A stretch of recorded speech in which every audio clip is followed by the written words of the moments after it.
So বস দেখতে পাচ্ছ guys ইন্ডিয়ার সেকুলার কন্টেন্ট পরিচালনা গাইস আইএসএফ তো আমরা নওশাদ সিদ্দিকী ভাইজান কি ছোট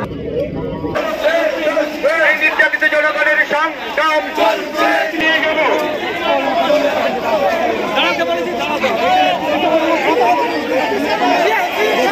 দাদা দিদির গেম প্ল্যান বাংলার মানুষ ভারতবর্ষের মানুষ জেনে গেছে। আপনাদের আর দরকার নেই, আপনারা অনেক শাসন করেছেন, আপনাদের শাসন আর মানুষ চাইছে না। অবশ্যই আজকে দেখুন মানুষকে কি খাবে সেটা তার ব্যক্তিগত ব্যাপার, এই ব্যক্তিগত ব্যাপারে কেউ নাক গলাতে পারে না। আমার দেশের সংবিধান সে অধিকার দিয়েছে। আজকে হরিয়ানায় গরুর মাংস ব্যান, শুধু গরুর মাংস না অন্যান্য মাংসও ব্যান। তাহলে গরুর মাংস সেখানে কি করে গেল? আর গরুর মাংস খেয়েছে বলে সন্দেহে তাকে পিটিয়ে হত্যা করলো। শুধু ওকে নয়, আমার বাংলায় বহু পরিযায়ী শ্রমিক বাইরে কাজ করে, বাংলায় কোনো উন্নয়ন নেই, কিচ্ছু নেই, খালি ভিক্ষা দিয়ে চলছে, বাংলায় খেলা মেলা দিয়ে চলছে। আপনারা জানেন একটা ঘর খাড়া করে কয়েকটা ছেলে ক্লাব করেছে, তার কোনো মাঠ নেই, সেখানে লাখ লাখ টাকা ঢালা হচ্ছে, ফেক ভোট করানোর জন্য গুন্ডা বাহিনী লাগানো হয়েছে। আমার বাংলায় শ্রমিকরা কাজ পাচ্ছে না, বাইরে যাচ্ছে কাজে, আর সেখানে গিয়ে তারা বিভিন্নভাবে মবলিঞ্চিংয়ের শিকার হচ্ছে। অথচ বাইরের রাজ্যের বহু মানুষ আমার এই বাংলায় কাজ করছে। আমাদের পুলিশ, আমাদের রাজ্য সরকার তাদেরকে ভালো বাসা দিয়ে ভালো সুন্দরভাবে রেখেছে, আর আমাদের শ্রমিকরা বাইরে গিয়ে মার খাবে। এটা হতে পারে না, আমরা চলতে দেব না।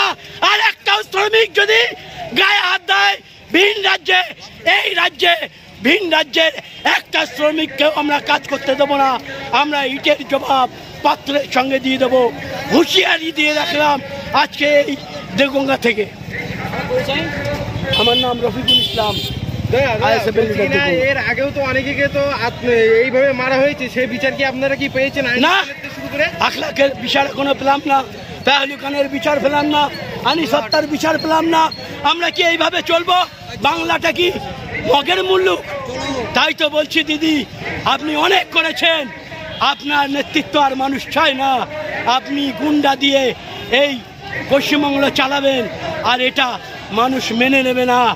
আপনি সরাসরি আপনাকে বলছি, আপনি গুন্ডা কন্ট্রোল করতে ব্যর্থ, আপনি রাজ্য চালাতে ব্যর্থ, আপনি এই সমস্ত খুনের দায়, ধর্ষণের দায় মাথায় নিয়ে জনসমক্ষে ক্ষমা চেয়ে এখনই পদত্যাগ করুন, যদি সত্যিকারের আপনি বাংলার মানুষের ভালো চান। ওদিকে মোদিকে বলবো যে মোদি, মাননীয় নরেন্দ্র মোদী মহাশয়, আপনিও ব্যর্থ। ধর্মীয় ভাবাবেগ দিয়ে রাজনীতি চলে না, ভারতবর্ষে কোনোদিন ধর্মীয় রাজনীতি চলেনি, এখনো চলবে না।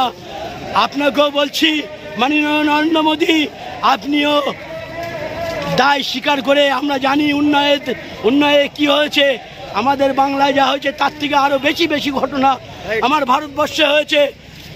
তখন প্রধানমন্ত্রী চুপ ছিল, প্রধানমন্ত্রীর মুখে একটা কথা ছিল না।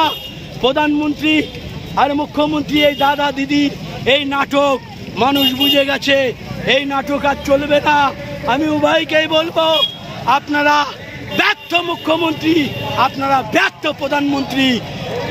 ভারতবর্ষের মানুষের কাছে, বাংলার মানুষের কাছে, নারী সমাজের কাছে, যুব সমাজের কাছে, শ্রমজীবী মানুষের কাছে করজোড়ে ক্ষমা চেয়ে এই দায় মাথায় নিয়ে অবিলম্বে এখনই পদত্যাগ করুন, তাহলে বাংলার মানুষ বাঁচবে, ভারতবর্ষের মানুষ বাঁচবে। আজকের যে মিছিল এবং পথসভা একটাই দাবি, যে জবাব চাই পশ্চিমবাংলা তথা ভারতবর্ষের প্রত্যেকটা মানুষ কিন্তু আজকে জবাব চাই। যে অন্যায়টা দিনের পর দিন মানুষের সঙ্গে ঘটছে বা হচ্ছে, তার কিন্তু সেই ন্যায় বিচার একটাই লক্ষ্য দাবি এবং ফাঁসি চাই। তো দেখতে পাচ্ছি লাখো মানুষের সমাগম এবং আলতনাদ, জাস্ট একবার দেখো এই ভিডিওতে, ওকে? আজ কিন্তু লাখো মানুষ কিন্তু একটাই দাবি, যে ফাঁসি চাই, ফাঁসি চাই, একটাই কিন্তু দাবি।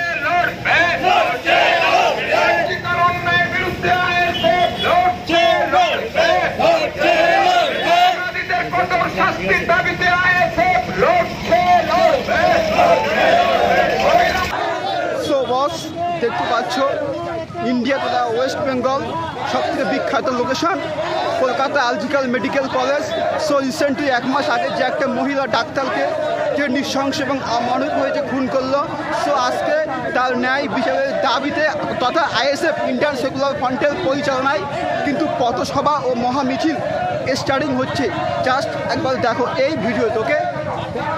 এবং আজকে তথা 160 কোটি মানুষের একটাই আস্থা এবং বিশ্বাস এবং দাবি যে এই সমস্ত পাপিষ্ট কাজ যে সমস্ত মানুষগুলো ঘটায় সেই সমস্ত মানুষগুলোকে ফাঁসি দেওয়া হোক। কি বল ভাই? একদম একদম।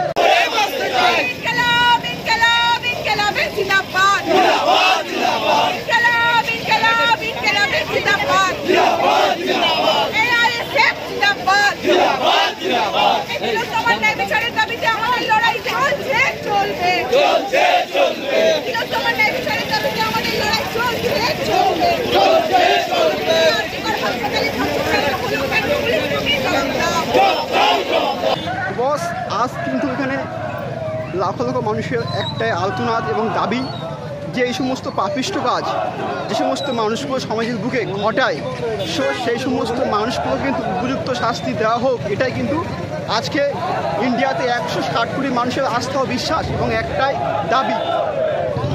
বস কলকাতার যে আলজিক্যাল মেডিকেল কলেজ যে মহিলা ডাক্তারটি অমানবিক হয়ে যে খুন হলো, তো আজকে প্রায় 1 মাস হতে যায়, বাট এখনো পর্যন্ত সঠিক বিচার এখনো পশ্চিমবঙ্গের মানুষ কিন্তু এখনো পায়নি। বাট কেন?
আজিকার হাসপাতালে যেভাবে রাতের অন্ধকারে যখন যে রাত্রিবেলাতে মেয়েরা রাত দখলের আন্দোলনে ডাক দিল, সেই রাত্রিবেলাতে আমরা দেখলাম একদল দুষ্কৃতী কলকাতা পুলিশের সামনে তারা হাসপাতালে ঢুকে ল্যাবরেটরি থেকে শুরু করে ইমার্জেন্সির সমস্ত সরঞ্জাম ভাঙচুর করলো এবং যেখানে ঘটনাস্থল যেখান থেকে ডেড বডি পাওয়া গেছে তিলোত্তমার সেই জায়গা সেই সেমিনার রুমও ভাঙচুর চালালো।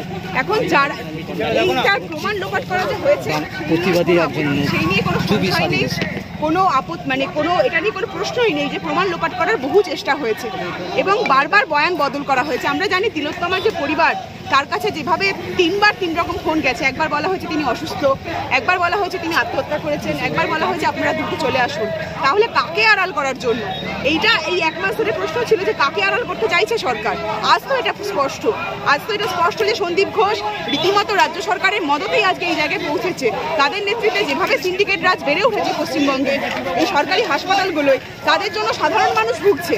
আজকে ডাক্তাররা যদি টুকে পাশ করেন, ডাক্তারদের একাংশ তারা যদি যোগ্য ডাক্তার না হয়ে ওঠেন, তার জন্য ভুক্তভোগী হচ্ছেন সাধারণ মানুষ। সাধারণ মানুষ আজকে বিচার চাইছে।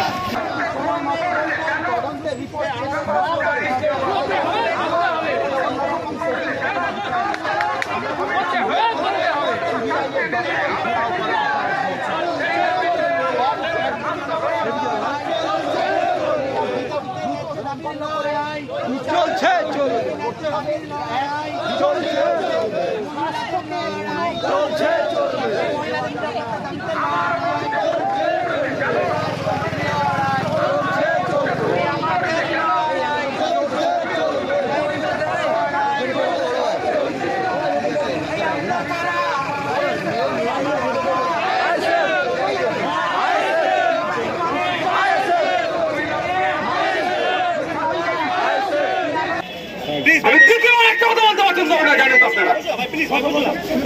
বলা হচ্ছে হবে মিডিয়া বন্ধু ছাড়া যারা আছেন তাদের সমর্থক কর্মী সমর্থক যারা এসেছেন ভালোভাবে বলছি আপনারা বলুন ভাই বসাও না প্লিজ আপনারা বিশৃঙ্খলা করবেন না। মিডিয়া বন্ধুরা একটা সাইডে চলে আসুন তো আপনারা রাইট সাইডে বাম সাইডে চলে আসুন।